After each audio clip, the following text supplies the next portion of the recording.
Hello friends, I'm kicking off a new vlog for this month. I'm so excited. We're going to be doing a spinner TBR, or spinner wheel TBR I should say.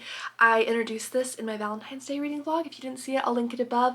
But I have a spinner wheel, like at the carnival, with TBR prompts on it, and then we'll pick my books, and then we're going to have a cozy fun time. I'm actually going to be pet sitting Nickel during this vlog, so you're going to have some cute dog moments, and we're just going to have a fantastic week together. So let's go pick out our prompts. I have my spinner wheel on a flat surface because that helps with the spinning, so let's go do that. Okay, it's not perfect, but I'm gonna try spinning the wheel here. That way it's on the flat surface, so it'll hopefully spin better.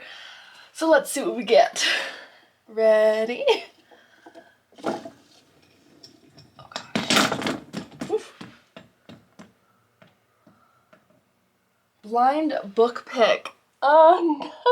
So this is one that one of my Cozy Haven members suggested, and basically I just need to like close my eyes and reach into a bookshelf, and that's what I read.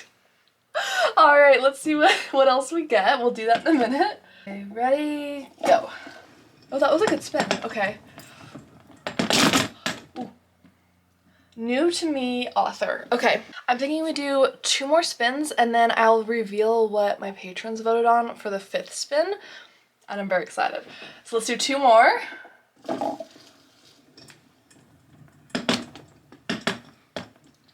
What's that? The anticipation. Oh no!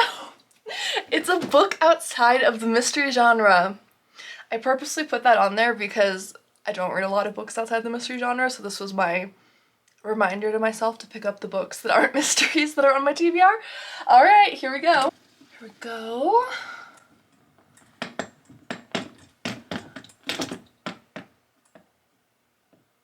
5-word title. Okay, so we have a 5-word title, new to me author, the blind book pick, which is really scary, and then something outside the mystery genre. So I feel like this could be a very weird reading vlog, but we're gonna have a good time with it. And what I'm gonna also share, so I spun this wheel before starting this vlog just now, and what I had spun was the from my Cozy Mystery Series to Start list. So I gave my patrons 4 different ones to vote on, and what they ended up voting on,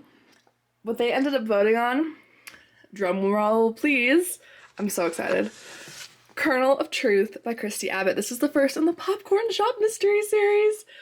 I can't tell you how excited I am for this. I'm so excited. This is gonna be so good. Okay, alright, let's start with the 5-word title because that's very specific. And then I don't know about the blind book pick. I'm just like, do I just like reach out and that's it? I don't know. Okay. Oh, you know what? I have been meaning to read this for a while. I think this is called When No One... Oh no, wait. 1, 2, 3, 4, 5. Yeah, 5. Okay. For some reason, I thought that was 6 words for a moment, and I was like, no. So I think this is a psychological thriller, and I've heard really wonderful things about this. So this one looks good, and it looks, I don't know if it takes place during spring. It looks a little springy with the green on here and lovely. So we're gonna do that for a thriller pick. Technically, this isn't a new to me series, but it's written by multiple authors, and I don't think I've read anything by Deanna Julie Dodson yet. Have I? Oh man, I gotta, okay, I'm gonna double check that. I remember reading ones by like Jan Field and Elizabeth Penny, I think, but I don't remember the other authors. Confirmed, this is the first book I'm reading this series in order that this author has written, so to my knowledge, unless she has a different pen name, because sometimes Cozy's authors have like a million names, I have not read anything by this author. So that will be my new to me author. Okay, so we have 2 cozies, a thriller, and then we need one with a blind book pick and a non-mystery. So for me, I'm counting that as no mystery, no thriller, because I don't know, I consider thriller as part of the mystery genre. Oh goodness, okay. The only exception I'm gonna give myself with the blind book pick is if I pick a book in a series where the book is like in the middle of the series and I haven't got that far yet. That's the only exception I'm gonna give myself just because. And I'm just gonna close my eyes, and the first book we pick, oh my gosh, I'm stressed. Okay.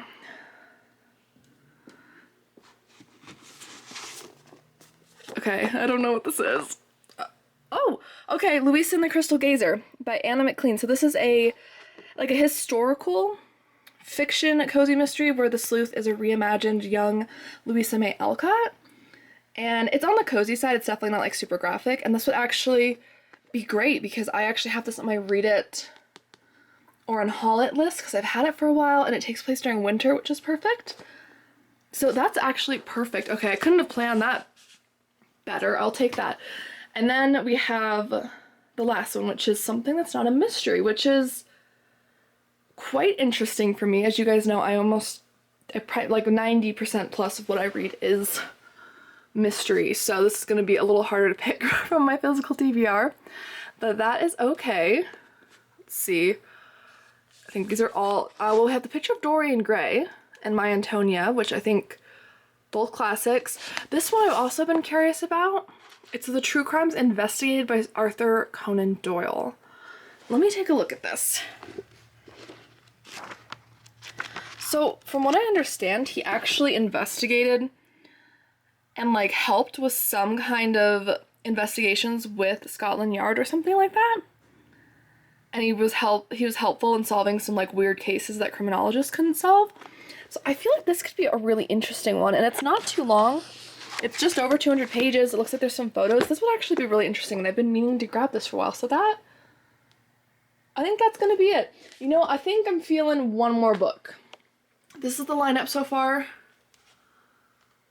So we have a nonfiction, we have historical fiction, kind of cozy-ish mystery, cozy mystery thriller. I would like to get like one more like maybe general mystery or thriller in there, just to like mix up my genres. My biggest problem with these TBR games is I have too much fun with the TBR game, and then I just want to keep playing it, and then I end up with the biggest pile of books ever. Alright guys, what's gonna be really funny is if I get like all cozy mystery specific prompts. Just watch. This could be... Here we go!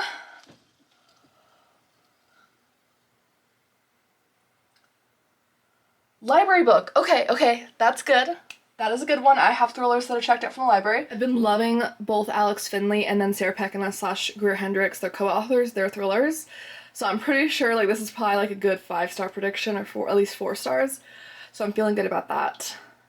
And that's what we're gonna do, guys. Here is the final lineup. You guys seem to enjoy the first spin the wheel TBR I did in my Valentine's Day vlog, so I hope you guys enjoy this as well. And here's what we're gonna be tackling. And I'm really excited because for my goals, this is actually really helpful because I want to tackle my physical TBR, so almost everything's physical TBR. This was on my Cozy Mystery Series to Start TBR for the year, so this will check off another book on that. And then this was on my Read It or on Haul It because I've just had it like for 2 years and haven't got to it, and I keep wanting to. And then this will be nice to knock out something that is not a mystery, but I think it's still fun because it's technically mystery themed. Because it's the True Crimes Investigated by Arthur Conan Doyle, so it is nonfiction. So I think that counts as an outside the mystery genre sort of pick. And that is going to be our lineup.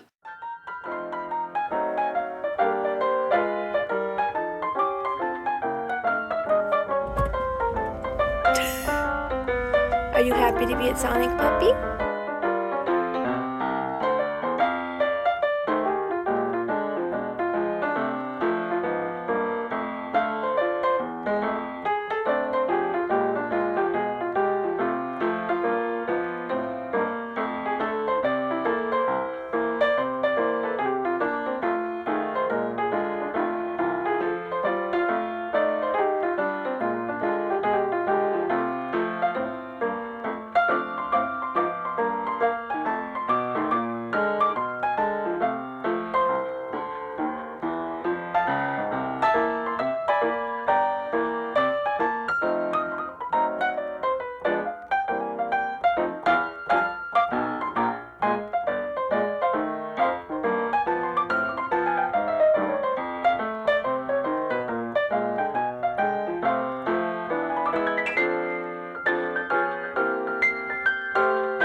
Here we go. Say hello, Nickel. Oh, there you go. Hi. Nickel says hello. Okay. Alright, so I had a very cozy reading day yesterday. Didn't do much vlogging, but that is okay. I have some big reading updates for you now. So apparently my lucky February vlog reading has come to an end because I did come to a very surprising DNF, which we'll save for last. But I did finish one mystery and one cozy, and then I'll show you what I'm going to be reading next. So the first one, let's start with something really good. The first one I finished was Kernel of Truth by Christy Abbott, a popcorn shop mystery. This was so incredible. I'm gonna say 4.5 stars. The only reason I'm giving it half a star less than perfect is because I thought the mystery was a little bit easy to call. Like I kind of had guessed like the who behind everything pretty early and stuck with it. But other than that, everything about this was fantastic. I love Rebecca as a main character. I love how she's reinventing herself. She has kind of a troubled past in the town, so she's trying to show everyone that she's not like a failure. She's trying to open this gourmet popcorn shop, and one of her neighbors who's been a longtime supporter of her and really helped her unfortunately ends up murdered in this, which is really sad. That's really like a more difficult victim to read in a cozy, but very emotionally, very, very good. And in this one, she's trying to kind of figure out what happened to this person, and all while keeping her head afloat. She's like one of the suspects, not like a primary suspect, but she, you know, some people kind of have their eye on her. I just liked her. I thought she was gutsy. Hi there. I thought she was gutsy. I loved Sprocket the poodle. There are tons of dog scenes in this. If I could go back, I did a recent dog cozy mystery recommendations video. If I could go back and add this one to that list, I would in retrospect, because there are so many adorable scenes with Sprocket the poodle here. And I absolutely just adored this. This was just such a lovely read. I read this in a day. I just really didn't want to put it down. Everything about this screamed amazing cozy mystery. I'm really bummed there's only 2 more in this series. It is a short series and then it's over, and I'm just, but it's so good. It's so good. So I would highly recommend the popcorn shop mystery if you are interested in that at all. The theming was great. She makes these popcorn bars, and now I'm really curious about making these, and I might try to make them in this vlog actually. She makes these popcorn breakfast bars, which have popcorn, brown sugar, honey, butter, dried fruit, nuts or seeds. You can add chocolate chips, you know, top it with like coconut, slivered almonds. I'll be skipping the nuts just because of some allergies and stuff, but other than that, I really want to try this. I want to add like chocolate chips and like dried cranberries, I think would be good. So I'm actually really, I might try these later on in this vlog, since this vlog is going to be like kind of a week-long reading vlog. I think I'm going to try making those popcorn breakfast bars, because it sounds really good.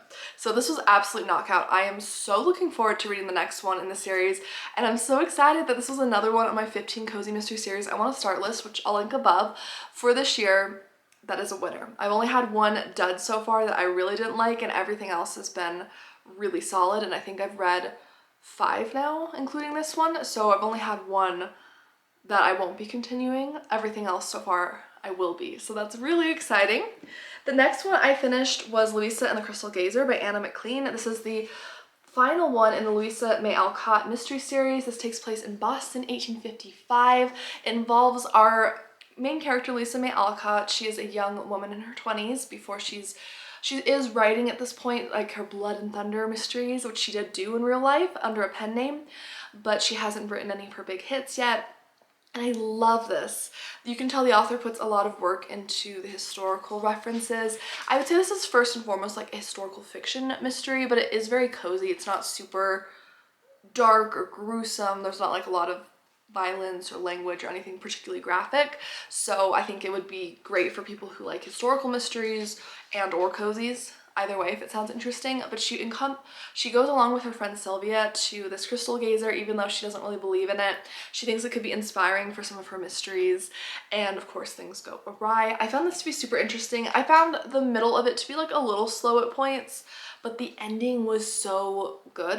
I'm gonna say like a 3.5 to 3.75 stars for me. I think this whole series, I've read all 3 in it now. I would say about a 3.75 like overall rating for me. It's one I would recommend if you enjoy Louisa May Alcott and you kind of want to peek into her as a younger woman reimagined as an amateur sleuth. I think you would enjoy this.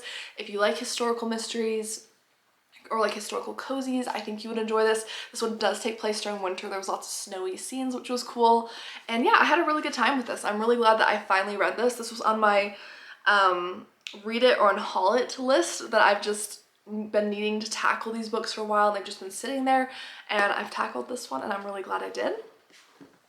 And then the surprising, this one I am genuinely so surprised. If you'd asked me at the beginning of this vlog or like last month, I would have been like, no way, there's no way I have a DNF.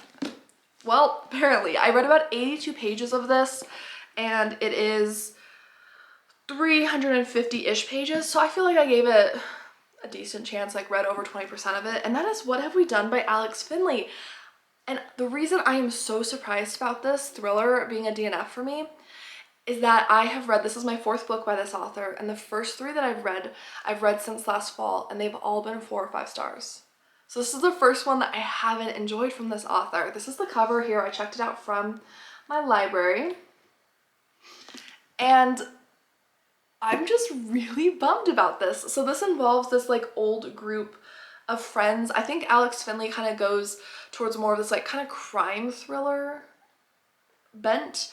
He usually has like a pretty good personal touch with it where you're really connecting with the characters, which is something I like because I feel like sometimes crime or legal thrillers can be a little like dry where you don't connect with the characters as much. And like his other books, this has multiple points of views, and at least at the start from what I was reading, you're reading from 3 different friends' perspectives, and it doesn't seem like they're in contact anymore, but they're all kind of in a bad situation one way or another. So they haven't seen each other since teens, and they were in some kind of like foster home, group home together and formed like a really kind of unbreakable bond, and something happened at that group home that has connected them forever. I don't really know exactly what it is, didn't get that far. Just the words, what have we done, are really chilling. There were some hints to it. I will, I'm not gonna spoil those, but my problem with this is that I was reading from 3 different points of views, which is fine, and I enjoyed that with his other books, but I only cared about one point of view. Like the other 2 I just didn't care about. I didn't connect to the characters. I didn't find them interesting. So every time I would stop reading from the one point of view that I was interested in, it felt like a drag to get through the other 2. And that just really slowed it down for me. I wasn't enjoying it, so I ended up putting it aside, and I'm really surprised by that. I mean, I think even your most favorite authors out there, there's probably always gonna be maybe one book that's like a dud to you that you just didn't connect to personally. So this is still a thriller author in general that you'll see in many of my thriller recommendations videos. Like I think I just recommended 2 of his books in my recent thriller recommendation video, which I'll link above, and I still stand by that. I love those books so much. My favorite is still The Night Shift, but the other 2 that I've read from him have also been very good, but this one just didn't do it for me, and I'm really bummed about it, but that's okay. DNFs happen. So what I am going to be moving on to is When No One Is Watching by Alyssa Cole, and this is supposed to be a really intense psychological thriller about this changing neighborhood over the years and how this person is kind of watching their neighborhood evolve and be, let me see. Rear Window meets Get Out in this gripping thriller from a critically acclaimed and New York Times notable author in which the gentrification of a Brooklyn neighborhood takes on a sinister new meaning.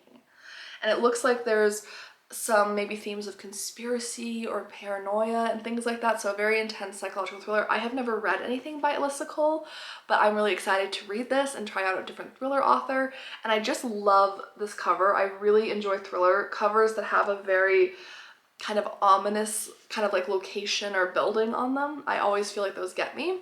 And then the other book that I just barely started, I'm only 1 chapter in, so I don't have any thoughts on this yet, but that is the nonfiction, which is The Real World of Sherlock Holmes, The True Crimes Investigated by Arthur Conan Doyle by Peter Costello, and I'm really excited for this. Like I said, I'm only a chapter in. I don't really have much to say, but I just didn't realize that Sir Arthur Conan Doyle, in addition to being this famous mystery author, was also a renowned criminologist who was kind of like the last resort for Scotland Yard when there was just really strange cases that no one else could solve. So he was kind of like a real life Sherlock Holmes, which I find fascinating. So these will be my next 2 books that I'm hoping to make some progress on today. And I'm actually gonna insert this clip right after this.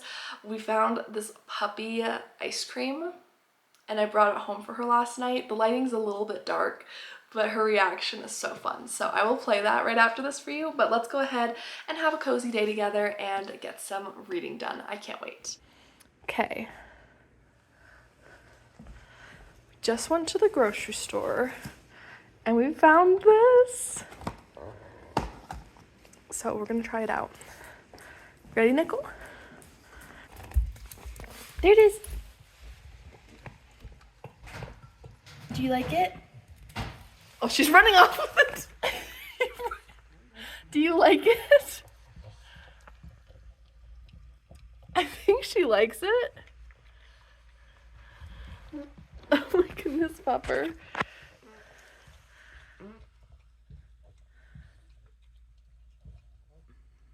Alright, Nickel. We got a bark box for you to open. Let's see what we got. The Ice Age. You want some new jerky bars? Ooh. Let's see. Here you go. There you go. And then what do we have here? It's like a little elephant. How cute. Okay, let's get you a treat and get you a professional opinion, okay?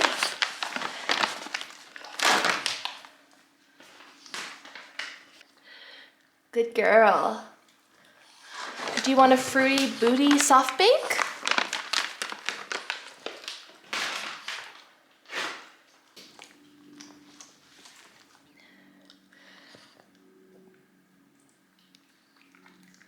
There you go.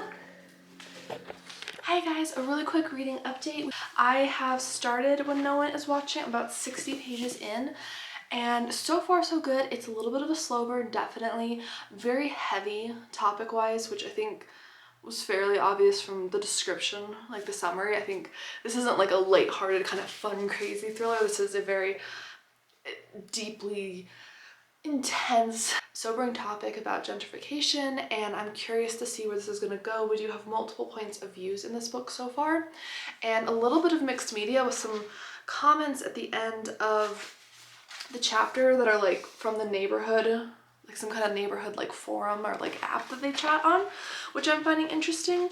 But so far I like Sydney, our main character. Hello there. Nicole says hi. Oop. There you go. But so far I'm liking the main character, and I'm curious about the secondary character that's been introduced that we're starting to read from. And I don't have a whole lot of thoughts on it, just other than it's a kind of a slow burn, very heavy thriller. I will be starting an autographed mystery probably tomorrow, and then I'm just going to work on the nonfiction. So that's kind of where we're at. Nothing too big in terms of reading updates, but this vlog is going pretty well.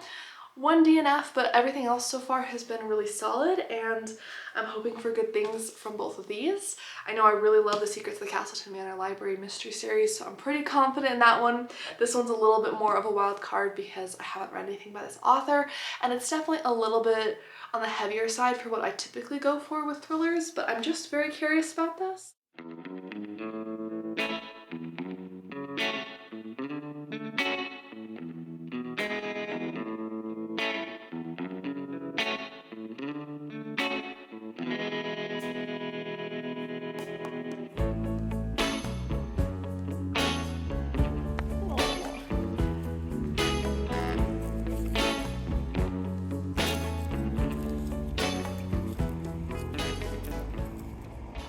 Hi guys, I am back home after pet sitting. It was so lovely to spend time with the puppy, and I have some reading updates, and we're gonna do some cooking later, which I'm really excited for. So let's get into the updates. So I do have another DNF.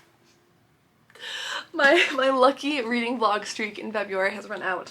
I do have another DNF, which I'm DNFing for several reasons. So the DNF is When No One Is Watching by Alyssa Cole.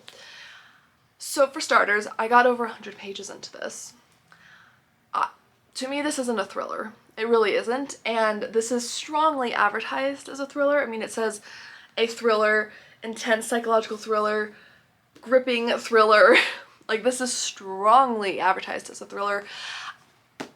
It doesn't feel like a thriller to me. You know, you could argue the main character, Sydney, is in psychological danger, with the gentrification happening in her neighborhood.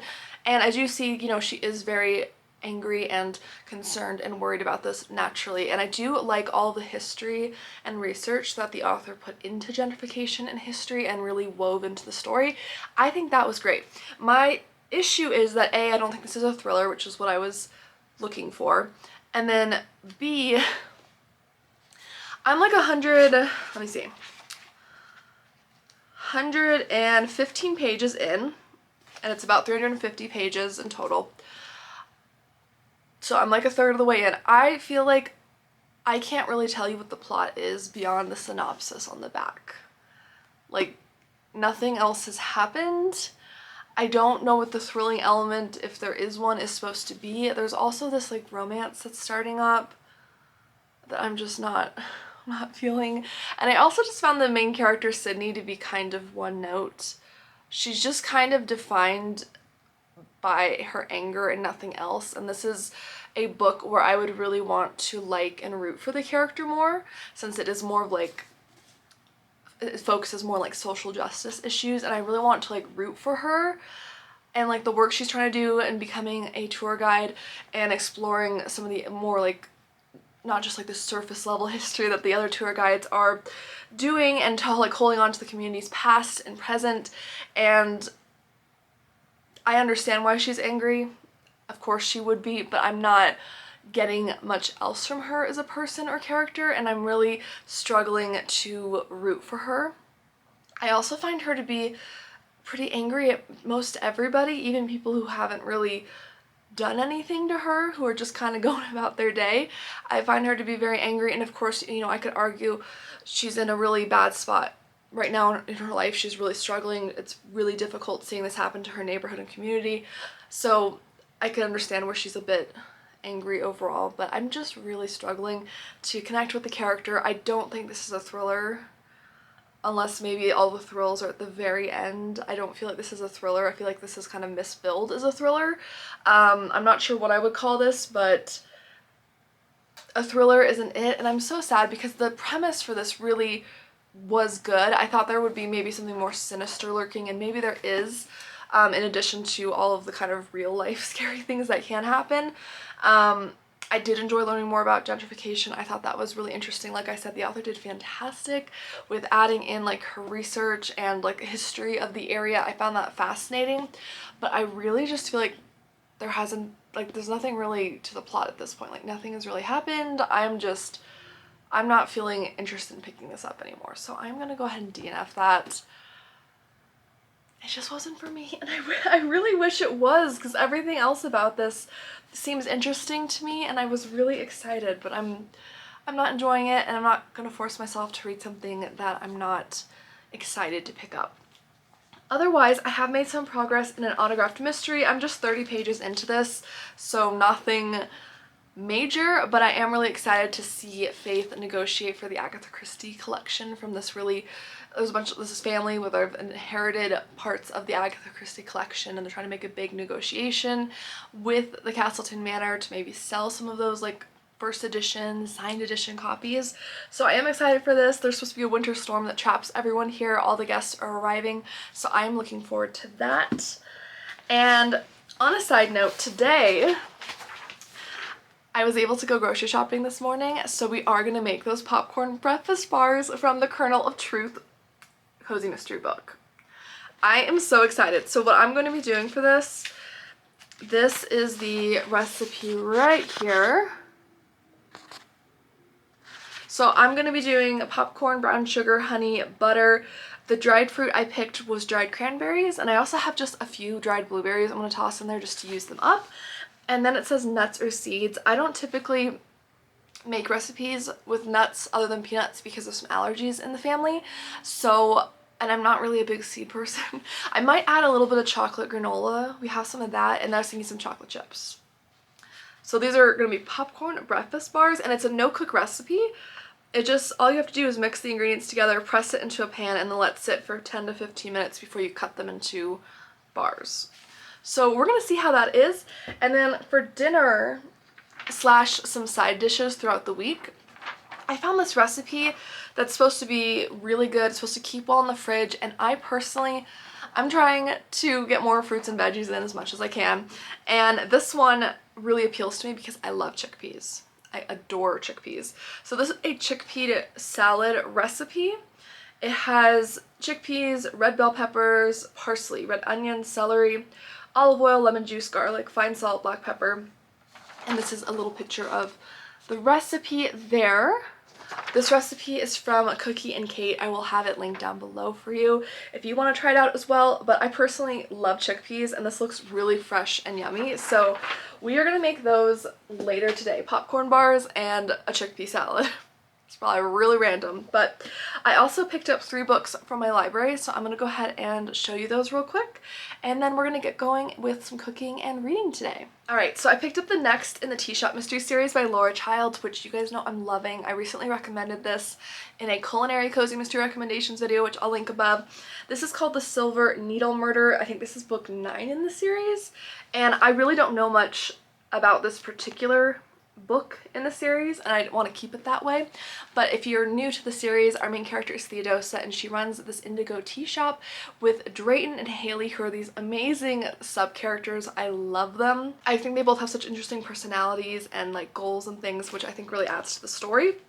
These mysteries tend to be pretty short. This one's just it's like 260 pages. There's lots of delicious tea and food references throughout this one. They're always hosting like themed tea parties or catering interesting events. And let's see, this one takes place in August. It involves the Charleston Film Festival, where they're going to be catering at the historic Belvedere Theater. So I'm really excited for this. I think it's gonna be fun. This other one I picked up on a whim. I just saw the cover and the title and was immediately intrigued. And this is called The Maid's Diary by Laura Ann White. This is a thriller.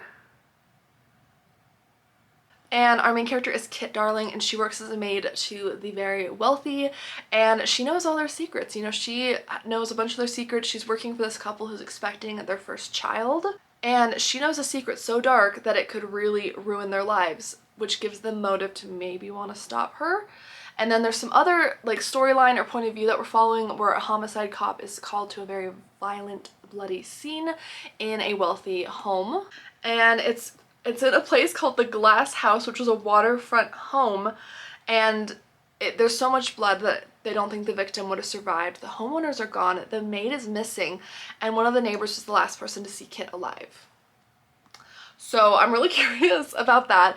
What is it with glass homes? I would feel so unsafe in a glass home. I don't know. Not that I don't want like beautiful windows in my home eventually, hopefully, but like the idea of a glass home in a thriller or mystery, gives me chills. So I'm very excited for that. And then this one was actually a recommendation from one of you. This is called The Secrets She Keeps by Michael Robothon. And this is supposed to be, I think, again, like a mystery thriller, maybe a crime thriller specifically. Megan doesn't know Agatha, but Agatha knows Megan. I'm excited. So this one is about 2 women. One is named Agatha, and she works stocking shelves at a grocery store, and she really admires this very chic woman named Megan who comes in to do her shopping, and she also runs this popular blog that she like really obsessively reads.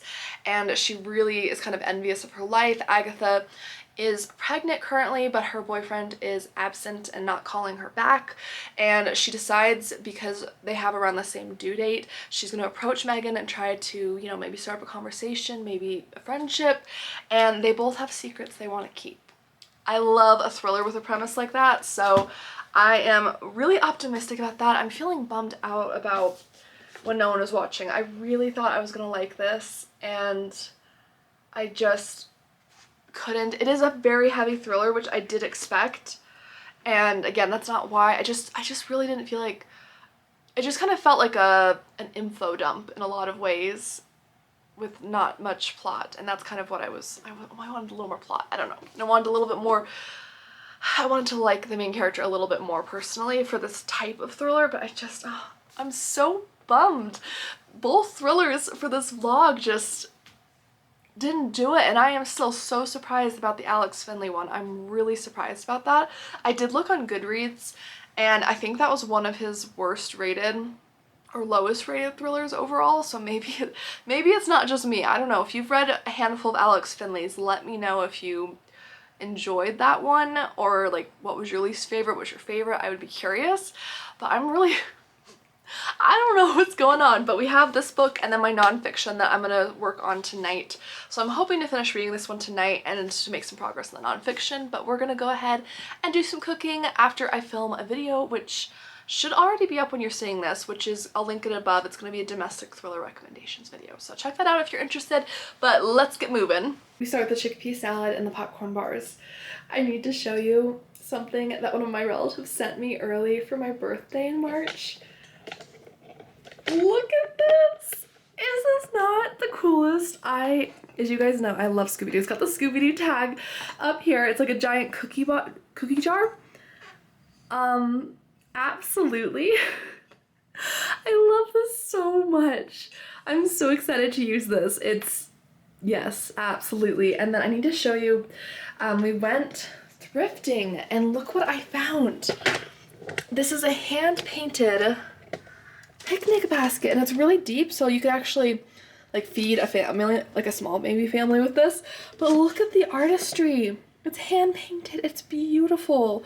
So I was so excited. I'm so looking forward to spring and summer and being able to use that, because it is so, like, I'm absolutely just in love with this. When I saw it, I couldn't walk away. I was like, that is gorgeous. But let's go ahead and make the chickpea salad, and then we'll get into the popcorn bars. Here we go.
Okay guys, final moment of truth. I think I should have chopped the parsley smaller, so that's on me.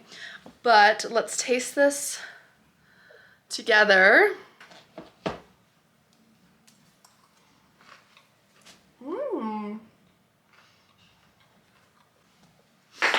Okay, that is really good. I think I'm gonna add a little more salt and maybe some, just like just a little bit of Italian seasoning, and maybe like half of a lemon more with like the juice. But that's really good, super fresh, and I mean, I think it looks so pretty, which I think always helps. I think beautiful food is helpful. And yeah, so I think that's what I'm gonna do, but this one is a win for me. Tastes delicious, and we'll make our popcorn bars in a bit. Okay guys, it's a bit later. I just ate some of that chickpea salad for dinner. It was really good. My only thing I would change next time is I would dramatically cut down the parsley and make sure I chop it finer. The chopping it finer was on me, but I think it just has too much parsley just for my general taste. Just a personal preference, but otherwise so good. I added a little bit of like Italian seasoning and some extra lemon, and that really did it for me. I also think feta would be amazing in that. But anyways, we are gonna go ahead and make the popcorn bars from the Kernel of Truth. So I'm looking at the recipe and I'm running into a problem. It doesn't actually, it says line a square pan with parchment paper, so I'm thinking it means like a 9x9, 8x8 kind of square pan. But it says to use 4 cups of popcorn, and that feels like really, I don't know if it, maybe they're supposed to be super thick, but I think I'm gonna start with a little less than that, just because that seems like a lot, and maybe I want a little bit more dried fruit and like chocolate chips in mine, so I'm gonna play with the ratio just a little bit. I don't know, we're gonna see. But I don't know what kind of popcorn I'm supposed to use. I just have this microwavable popcorn, so I'm gonna go make that real quick, and then we will mix this together and press it into the pan. It's a really straightforward, no bake recipe. The only thing you have to cook is popcorn. Everything else is just mix and press into the pan. So let's go ahead and see how this turns out. I'm really curious.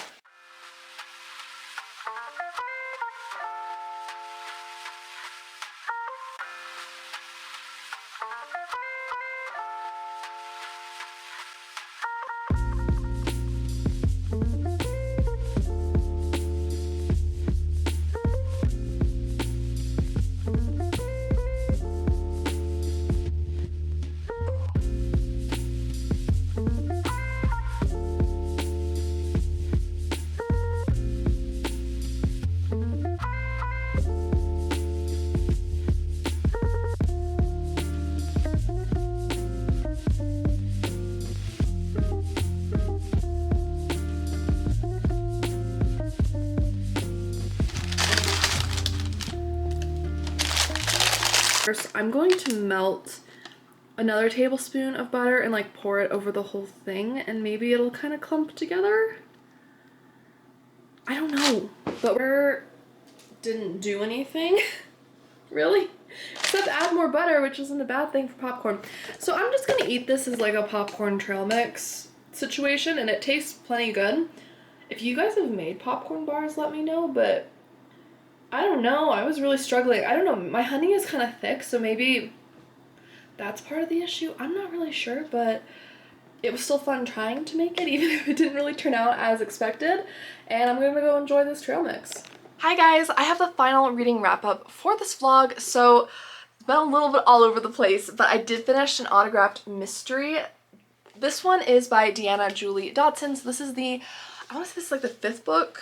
Doesn't actually say on here, but it's fairly early in the series. This one takes place in February during a winter storm, which I love. We have this family reunion of all these nieces and nephews and their uncle, and all the nieces and nephews inherited different parts of this Agatha Christie book collection that has these very valuable like first editions, signed copies, etc. And they're trying to figure out if they want to sell it to the new like Castleton Library here. So Faith, the librarian, is arranging that sale, talking to them when some of their books go missing. And that's kind of the catalyst for this mystery. You do get to read little snippets from Watson the cat, which I love about this series. I will say this was probably my least favorite of the series so far. I just feel like the mystery and the pacing was a little slower than usual, which is saying something because this book is only 200 pages, so it's not like a very like drawn out long book to begin with, but I just felt like it was a little off with the pacing, but the characters and the setting and the winter storm were just amazing. I loved all the Agatha Christie details. I thought the mystery did have an interesting conclusion. Even though I pieced it together, I was pretty excited to see where it went. I don't know. It just wasn't my favorite from the series, but I'm still very much looking forward to reading more in the series because it is one that I do love so much overall.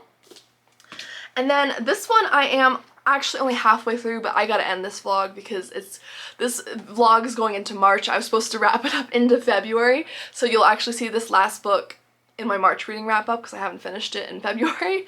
And that is The Real World of Sherlock Holmes, The True Crimes Investigated by Arthur Conan Doyle by Peter Costello. So I am just like literally at the halfway point here, and I am very much enjoying this. I'm feeling like a 3.5 to 4 star read for this. The reason I haven't finished this yet is that it is very dense. This is very much told in like kind of a newspaper reporter, like journalistic writing style, so I find it very dense. So I've only been able to read like 20 pages, 30 pages at a time before my brain just starts to like it's hard to it doesn't read like a story. I know it is a nonfiction, but a lot of nonfiction I enjoy about people kind of read as like a story of their life or a story of different things, like in this case the true crimes investigated, but it's told in a very blunt, factual manner that's it reminds me very much of like reading a newspaper, which isn't a bad thing, but it's just dense. Like it's very hard to read for me more than like a chapter or 2 at a time. So I do plan on finishing this month, and I would recommend it if you don't mind that and you're interested in the topic, because it is very informative and you're learning a lot about the history of the time as well as about Sir Arthur Conan Doyle's life and what could have inspired specific Sherlock Holmes cases. I don't find there's any like heavy spoilers for Sherlock Holmes in this. Like it'll mention, oh, this might have, you know, inspired a study in Scarlet or something like with this element, but it doesn't really go into, at least not that I've come across, it doesn't go into like spoilers for any of those, so I don't think you need to worry about that if you haven't read all of Sherlock Holmes, because I definitely have only read a couple Sherlock Holmes and like a handful of short stories.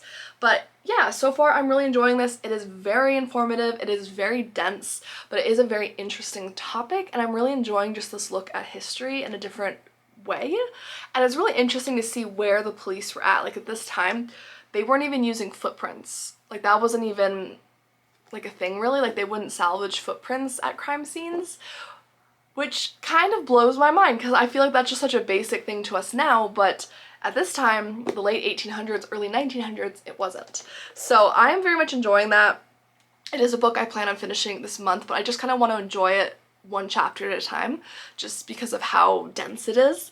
And yeah, that's everything for me today, guys. I hope you enjoyed this vlog. I feel like it was a bit all over the place, but hopefully in editing it came together. And thank you guys for spending your time with me today. I hope you have a fantastic rest of your day. Don't forget to like and subscribe. I do post new book content every week on my channel, especially within the mystery and thriller genres. So if you like anything from cozy mystery, murder mystery, thrillers, I talk about the whole spectrum of mysteries here. And thank you again. I'll see you guys in my next video. Bye!